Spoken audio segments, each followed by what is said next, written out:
A bumper trade roundup to get to. We'll talk about the Copeland. Let's get into it.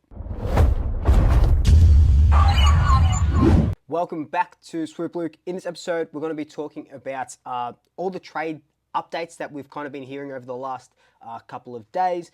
I'll also touch on, or may as well just touch on the Copeland now. So Nick Dacos becomes the third Dacos to win a Copeland trophy, which is absolutely incredible. Peter did it in 82, 88. Obviously, Josh did it in our premiership year. So just incredible. He's 21, has his first of many, many Copelands. Arguably, you know, if he doesn't, and it's always like, oh, what if? But what if he doesn't get that knee injury last year? He's got a Brownlow. He would have had a premiership medal, obviously, and he probably would have had a Copeland as well. So it's just the start of his career, and he's literally just getting started. He's 21. He's got 15 more years, let's say. Let's hope for, anyway. And just congratulations to Nick. Absolutely deserves it. And Darcy Cameron came second, which is incredible. That's what we predicted. In my predictions video, I said it was Nick first, Darcy second. Jack Crisp I had third, and then Josh Dacos. Josh Dacos came third, which is incredible. Great way to back up his win from last year. Jack Crisp came fourth, only by one vote. So I was pretty close, which I was pretty chuffed about.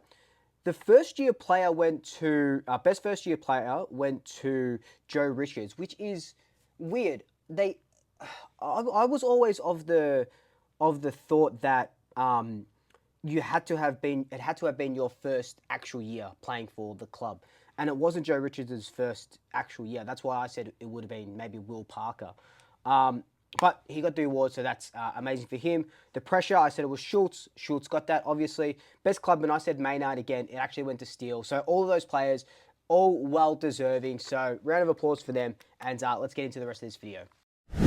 Just before we keep going, remember you can join down below. The exclusives are coming this month. You can join for less than a regular cup of an almond latte, which is what I get. If you get a cappuccino, it's less than a cup of a cappuccino as well, especially if you're going to McCafe, because they just absolutely rip you off. Even Starbucks rips you off these days, even though they do make a good coffee. And be sure to hit that subscribe button. Trying to get to 10,000 right before the season starts. There is very exciting things happening with this channel. Just you wait and see. Now, Dan Houston, do we have a problem, or are we going to space with him? That was terrible. I think I might just quit this channel now. I'm so sorry. So, Dan Houston is still in Collingwood's sights. He wants to play for Carlton. North Melbourne have their hat in the race. Port Adelaide said, if you don't give us what we want, he's just going to play for us. We don't mind that, right?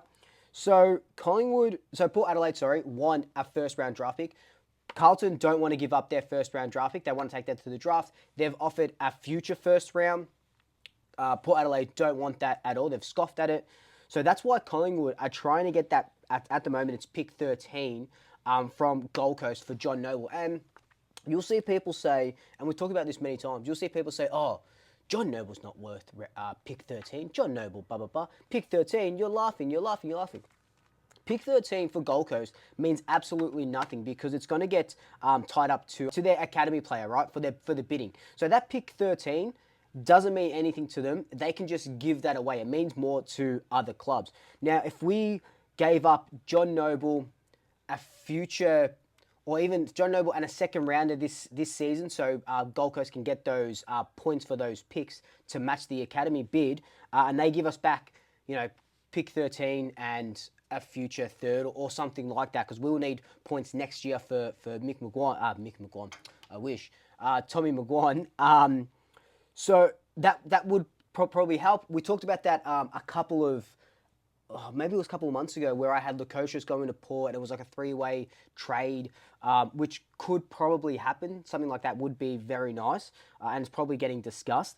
But it really puts us in the best seat for Dan Houston. And could you just imagine a Dan Houston backline? It would just be absolutely incredible. It's not the key defender that we need. We'll talk about that a little later. But it's like having a Nick Dacos in the middle, as Nick Dacos, and then a carbon copy of Nick Dacos, with all his halfback qualities in Dan Houston, the two-time All-Australian. And we'll deep dive into Dan Houston with an on-the-radar video in a little bit as well. The next guy I want to talk about is Joe Richards. So he's still undecided if he wants to go to Port Adelaide, if he wants to stay at Collingwood. Now, if you're taking this long, I think he's packed his bags. I think he's going to Port Adelaide. Could that sweeten the Dan Houston deal? Could that be, okay, we'll give you Joe Richards for your, whatever, future second or something like that. Just help us out a little bit with this Dan Houston deal. We'll give you that pick 13, blah, blah, blah, blah, blah.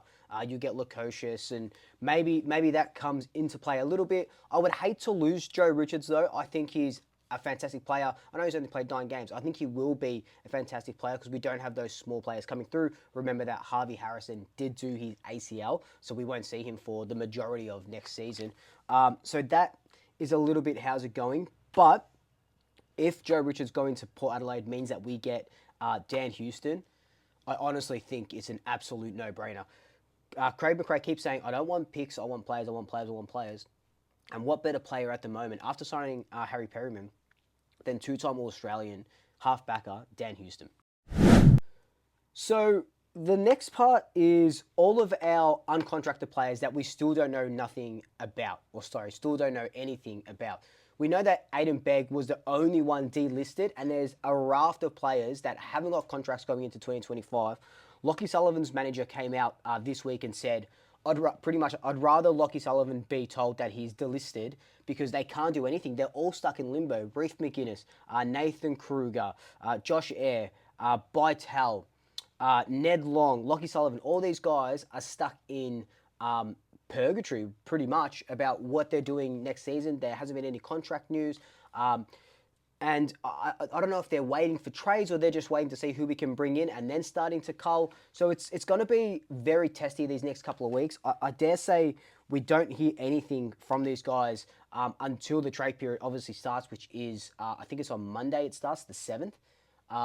So that'll start really soon. And then we'll start, okay, Kruger wants to go here.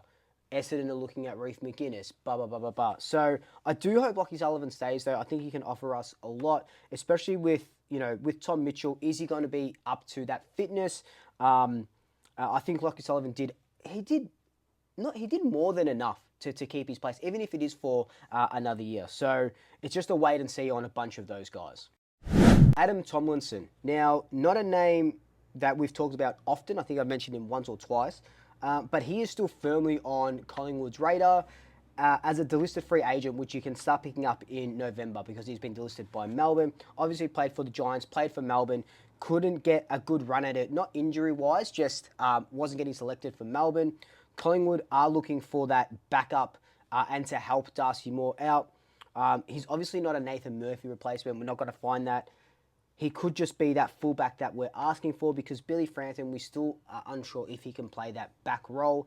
The only thing with Tomlinson is that he is 31, so you're only going to get 2 years out of him maybe. But if it can come cheap, you would grab him just for that cover. And he's a decent player, right? He's not going to, he's not going to finish top 5 in a Copeland, but He's going to do the job well. He's going to do it to the best of his abilities, at least. And I think he'd be good in that back line. I feel like he'd work really well with Darcy, and it'll just let Darcy just get off the leash a little bit because we saw Darcy very restricted this season because he didn't have that Nathan Murphy helping him out. So I think it's a good call. I would have preferred Mark Keane or someone that we can put 4, 5, 6 years into. But if Tomlinson is the solution, the Band-Aid solution for now, let's just go with it and see what happens. The last guy I want to quickly touch on is Matt Kennedy. So there's been a lot of screenshots and stuff going around to say that Matt Kennedy has done a medical at the Pies and we've talked to his managers and stuff. I've been trying to suss it out with some people that I sort of talk to here and there. Can't really tell me anything. There hasn't been really any discussion, so I think that might just be internet rumours. But we talked about him before, about bringing Matt Kennedy to the club. I think he'd be a fantastic addition, and he'd probably come cheap as well. If he says to Carlton, look, if you don't want me, I'll just go. See what you can get for me. I think it'd be a fantastic addition to help out Perryman, to help out Nick Dacos, to learn under Tom Mitchell as well. He's been learning under Patrick Cripps. He wants to play that inside mid role. We need a couple more inside mids. I think if we can get him, 100%, I would definitely go for Matt Kennedy. But are these rumors true? From what I know, I don't think they are. I hope they are though, but it's still just a wait and see. But anyway, guys, that's just been my trade roundup. Let me know your thoughts down below. And until next time, like, comment, subscribe, tell your family, tell your friends, tell your pets. And until next time, double shackers. I'll swoop you later.